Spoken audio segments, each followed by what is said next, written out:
और जितने भी सरकार के लोग इस वीडियो को देख रहे हैं, मैं साफ साफ और सीधे शब्दों में कहना चाहता हूं कि तुम्हारी सरकार निकम्मी है। आज हमारे देश का जो सबसे बड़ा मुद्दा है, सबसे बड़ा मुद्दा केवल एक है, धोखा हुआ है। और धोखा क्या कि ये एक सेकेंड निकम्मी है। और जितने भी सरकार के लोग इस वीडियो को देख रहे हैं, मैं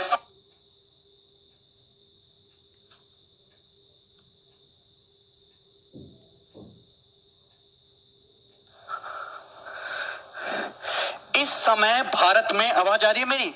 इस समय भारत में 10 करोड़ से ज्यादा लोग किसी ना किसी तरीके की बेरोजगारी से जूझ रहे हैं। 2 करोड़ से ज्यादा लोगों की नौकरियां केवल और केवल इस कोरोना के टाइम में गई।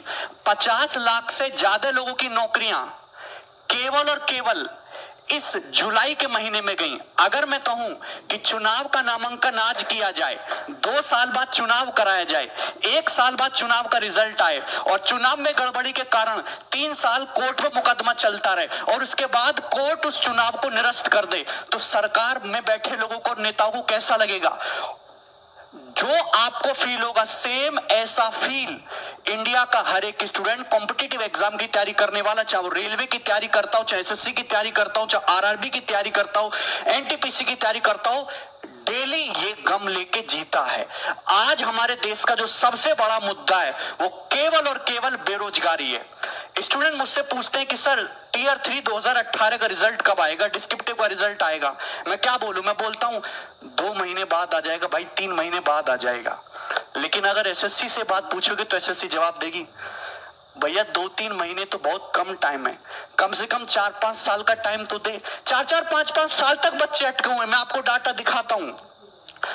2018 की सीजल की बात करते हैं।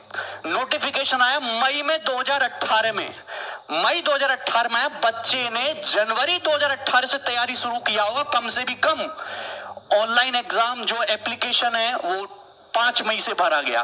प्रीलिम का पेपर हो गया, मेंस का पेपर हो गया 11 सितंबर 2019 को। बहुत बढ़िया बात है, बच्चे खुश हैं। उसके बाद डिस्क्रिप्टिव का पेपर हो, महिमा सुनिए, 29 दिसंबर को। आज तक डिस्क्रिप्टिव के रिजल्ट का पता नहीं है। पूरा साल बीतने को तैयार हो गया। भगवान जाने कब सीपीटी टेस्ट होगा, कब डॉक्यूमेंट वेरिफिकेशन आएगा और कब ज्वाइनिंग होगी। एक नौकरी पाने के लिए 4-4 5-5 साल इंतजार करना पड़ रहा है। आपका एग्जाम का रिजल्ट तो बहुत जल्दी आ जाता है, आपके काम के मुद्दे तो 1 हफ्ते में निमट जाते हैं, और बच्चे यहाँ पे 4-4 5-5 साल तक एक नौकरी पाने के लिए जूझ रहे हैं। और वो आंदोलन करते तो पुलिस उन पे लट्ठे बरसाती है, उनको भगा देते वहां से। मैं एक और बात दिखाता हूं। आप देखिए railway exam NTPC group D का 1 मार्च 2019 को नोटिफिकेशन आता है। बम्पर वैकेंसी आते 90,000 से ज्यादा, लगभग 1 लाख वैकेंसी आती है। और ये भी पता है, ये चुनावी लॉलीपॉप है कि चुनाव से पहले बच्चे दिखाएंगे, बच्चे खुश, अब तो रेलवे में नौकरी करेंगे, जिंदगी आसान से गुजरेगी। 2.5 करोड़ से ज्यादा फॉर्म उसमें जाते हैं। 500 रुपए फीस ले लेते हैं एक बच्चे से कि 500 रुपया हमको फीस दे दो, और 100 रुपया केवल एग्जाम फीस है, 400 रुपया सब्सिडी की तरह आपके अकाउंट में वापस आ जाएगा। मतलब कुल मिला के अगर 2 साल से एग्जाम नहीं हो पाए, 550 से ज्यादा दिन गुजर चुके हैं, अभी तक वेंडर डिसाइड नहीं कर पाए कि कौन एग्जाम लेगा। अगर तुमको चुनाव के लिए फंड इकट्ठा करना था, चंदा मांग लेते, हर आदमी चंदा दे देता। इतना बड़ा धोखा इस गवर्नमेंट ने किया है ना हम लोगों के साथ, और मीडिया इसको दिखाने के लिए तैयार नहीं है। सुबह से शाम तक एक ही न्यूज दिखाते रहेंगे। 2 बातें 24 घंटे में सर्कुलेट करके वही बताते रहेंगे। एक इधर से बताएगा, एक ऊपर से बताएगा, एक नीचे से बताएगा। बोलना कुछ है नहीं इन लोगों को, ठीक है? देखो, ये मैं तुम्हें वैकेंसी का ट्रेंड दिखाता हूं हमारी गवर्नमेंट आने के बाद। आपको दिखाई दे रहा है साफ साफ। एसएससी सीजीएल 2012 में 16,000 वैकेंसी। आप देखिए गिरावट किस तरीके से होती है। 13 में 16,114, 2014 में आते ही 15,000, 2015 में 8500, 16 में 10,000, 17 में 8,000, 11,000 और ये 8,000। मतलब वैकेंसी आधी हो गई और एग्जाम क्लियर करने का समय दुगना हो गया। आईबीपीएस पीओ की वैकेंसी देखो 2013 से लेकर 2020 तक, अरे 21,000 वैकेंसी से 1200 वैकेंसी तक गिर गए तुम। और लोग कहते हैं वाह मोदी जी वाह। हम नौकरी की बात करते हैं तो कुछ लोग कहते हैं, गवर्नमेंट के सपोर्टर कहते हैं, इस साल नौकरी मांग रहा है, ये एंटी नेशनल है, अर्बन नक्सल, इससे हिंदू खतरे में, इसको जेल में डालो। भैया हम नौकरी मांग रहे, जो भी मुद्दे हैं आप करते रहो साइड बाई साइड, हम एंटी नेशनल नहीं है। राजद्रोह और देशद्रोह में बहुत फर्क होता है मेरे भाई। हमको नौकरी चाहिए।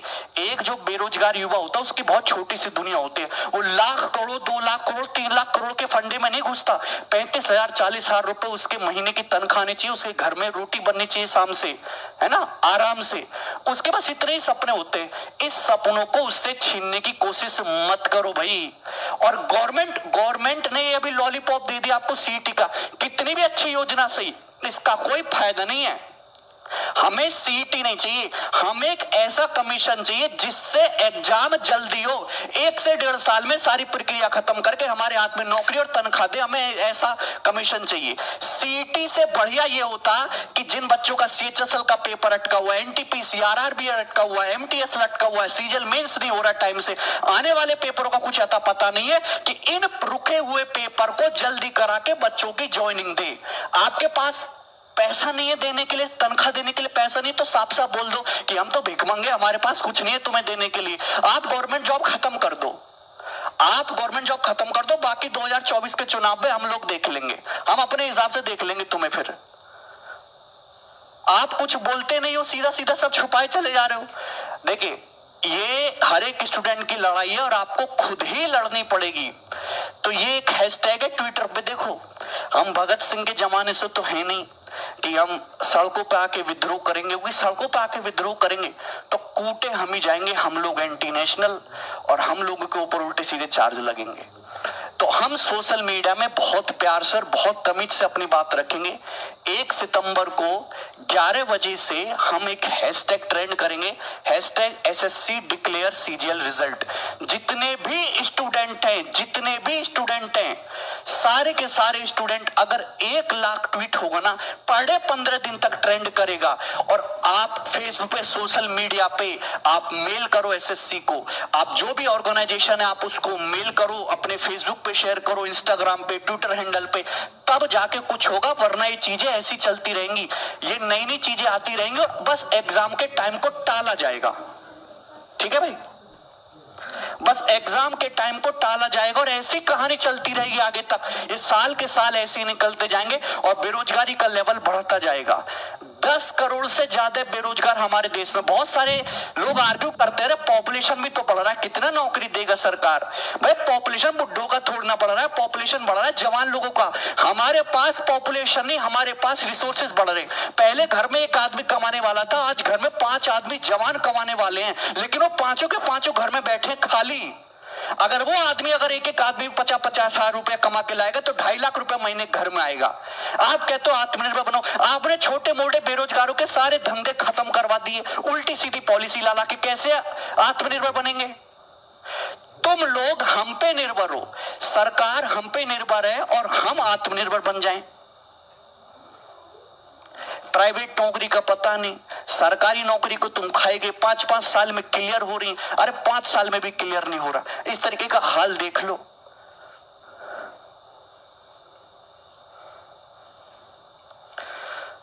या सुबह से स्टूडेंट का मैसेज आता है, बार बार फोन आता है, कभी कभी तो ऐसे मैसेज भी आते हैं, सर 200 रुपया पेटीएम कर दो, 1000 रुपए सर डाल दो, कोर्स फ्री में दे दो, सर पढ़ना यहाँ अटके हुए हैं, पिताजी की जॉब चली गई, सर कोई टाइपिस्ट की जॉब दे दो, कंटेंट राइटर की जॉब दे दो। मैं क्या करूं, क्या कर सकते हैं हम? मेरी आप लोगों से हाथ जोड़ के एक ही विनती, कि जितने भी लोग इस वीडियो को देख रहे हैं, जितने भी स्टूडेंट हैं, डेली के डेली ट्विटर पे ट्रेंड कराओ hashtag SSC CGL declare result. और इसके साथ साथ बॉयकॉट मीडिया, बॉयकॉट गवर्नमेंट। आप जो भी आपके मुद्दे, उन मुद्दों को शांतिपूर्वक देश के सामने रखो, तभी आपकी बात सुनी जाएगी। घर में बैठे बैठे तुम्हारी बात कोई नहीं सुनना जाएगा। सरकार को केवल अपने वोट बैंक खोने का डर है, उसके अलावा सरकार को और कोई डर नहीं है। तो उनको वो डर दिखाओ कि अगर ये बहाली नहीं हुई तो 10 करोड़ वोट अगले चुनाव में गए तुम्हारे सड़क पे ले आएंगे, तब तो लोग सुनेंगे, अदरवाइज तुम्हारे मुद्दों को कोई सुनने वाला नहीं है। ये आज का कड़वा सच है। और मीडिया, हमारी मीडिया के तो मैं तुम्हें किस्सा बताता हूँ। हमारी मम्मी गांव में रहती हैं, तो गांव में सीडी डीवीडी पे फिल्में देखते थे, न्यूज चैनल टीवी डिश नहीं लगा हुआ था। हम दिल्ली में आए, दिल्ली में शिफ्ट हुए, हमने यहाँ पे डिश लगवाया पहली बार, उस पे आज तक चैनल लगाया।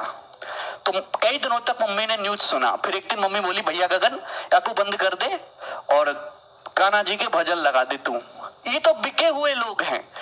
एक लेडी जो पढ़ी लिखी नहीं है, मेरी मदर, वो 4-5 दिन देख के, जिनको मैंने कभी नहीं बताया कि मीडिया से बिका हुआ है, रोज टुकड़ा जाता है वहां से सरकार से इनके लिए, और उनको ये पता चलेगा कि ये बिका हुआ लोग है, इसने अपना जमीर बेच रखा है।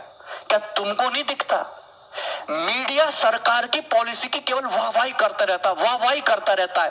मोदी जी ने किसी आदमी को 200 रुपया दान दिया तो सरकार वाले दिखाएंगे, देखो कितना करारा नोट दिया है ना, कितना करारा नोट दिया, अब इससे बढ़िया खाना खाएंगे, इनकी ताकत आएगी, और उसके इतने गुणगान, उसकी इतनी वाहवाही कर देंगे ना कि क्या ही बताओ। और जो काम के मुद्दे वो ऐसे कहीं ऐसे डुबक जाते, कोई दिखता नहीं। आज दिल्ली हाई कोर्ट ने, आज या 1-2 दिन पहले दिल्ली हाई कोर्ट ने मोदी गवर्नमेंट को फटकार लगाई, और फटकार में क्या सीधे सीधे शब्द बोले उन्होंने कि आपकी जितनी भी पॉलिसी हैं सब एक तरह के ढकोसला हैं और ये सरकार पाखंड से घिरी हुई है। ये दिल्ली हाई कोर्ट ने बोला, ये कोई मीडिया तुमको नहीं दिखाएगा कि ये सरकार की पॉलिसी पाखंड से घिरी हुई है।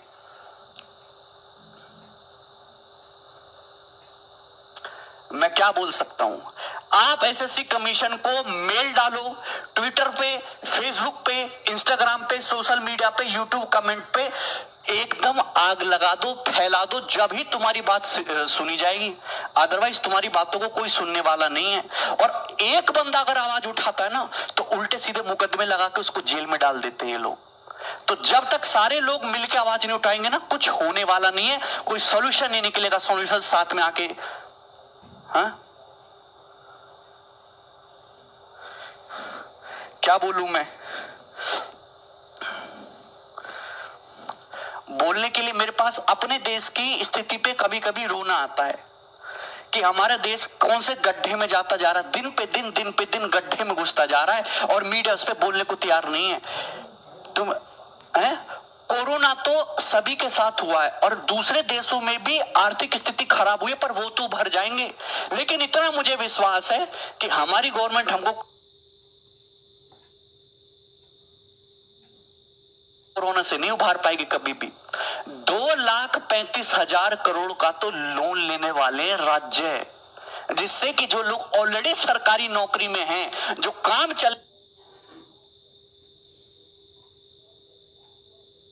सरकारी, वो चलते रहे स्मूथली। चलते हुए काम को कंटिन्यूअस रखने के लिए इतना बड़ा लोन लेना